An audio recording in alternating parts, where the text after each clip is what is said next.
Welcome. In front of me is an Oscal C20 Pro, and today I will show you how you can put this device into safe mode.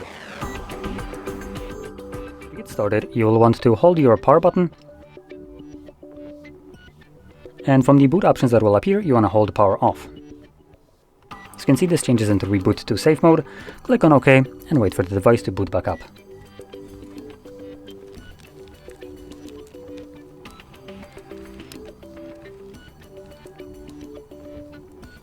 And as you can see, now that the device is back on, we are in safe mode, which you can see right here. And in this mode, only the pre-installed applications will function, so any app that you have installed yourself will be temporarily disabled. And I don't know if they're hidden in here, or I don't have any applications that I can showcase. But if you see any kind of apps that look grayed out and semi-transparent, those will be the apps that you cannot run in this mode. Now, once you're done with it, and you want to go back to the normal mode, hold your power button once more.